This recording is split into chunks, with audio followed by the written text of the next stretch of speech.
पहाड़ी के सुगौली प्रखंड के कई जगहों का जिलाधिकारी शीर्षत कपिल अशोक ने फसल क्षति का जायजा लिया।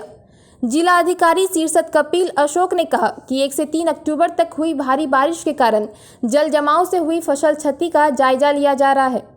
प्रखंड के पंचायत फुलवड़िया एवं सकुल पाकड़ का दौरा किया गया। उन्होंने कहा कि पूर्व में भी फसल क्षति का जायजा लिया गया है, जिसमें जिले में 40,000 हेक्टेयर भूमि अतिवृष्टि से रोपनी नहीं हो पाई थी। जून, जुलाई व अगस्त में बाढ़ भी आ गई, जिससे 30,000 हेक्टेयर भूमि में फसल की क्षति हुई, जिसमें करीब 7,000 हेक्टेयर भूमि में गन्ना की नुकसान हुई है। सिखरना नदी के किनारे बांध नहीं रहने से क्या नुकसान होता है, उसका भी आंकलन किया जा रहा है।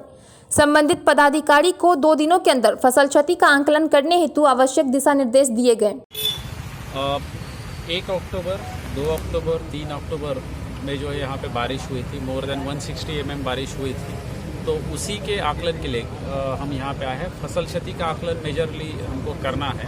आप अगर देखेंगे तो ऑलरेडी जो है हमने एक सर्वे किया था, जो फेज़ 1 की जो बारिश हुई थी जून जुलाई, फेज़ 2 अगस्त में जो बारिश हुई थी जिससे बाढ़ भी आया था।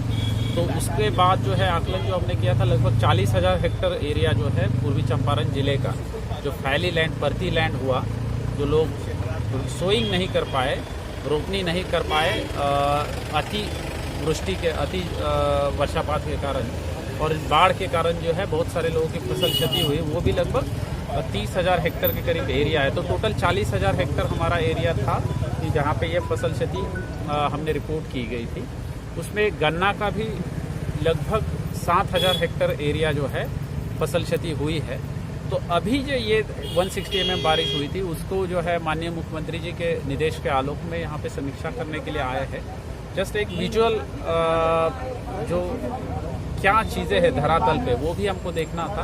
तो फिर से एक बार असेसमेंट हम करेंगे और नए एरिया जो है परती लैंड के हो या फसल क्षति के हो, उसका हम समीक्षा यहाँ पे करने आ रहे हैं। इसके अलावा भी जो बांध के इश्यूज है, जैसे सिकराना तटबंध में जो हमारा बांध नहीं है, कुछ एरिया में सुगौली में जहाँ हम खड़े हैं अभी सुकुल पाकड़ पंचायत के बगल में, और उसके नॉर्थ में बेतिया साइड में भी, तो उससे क्या क्या दिक्कतें हो रही है उसको भी हम लोगों को रिपोर्ट करना है।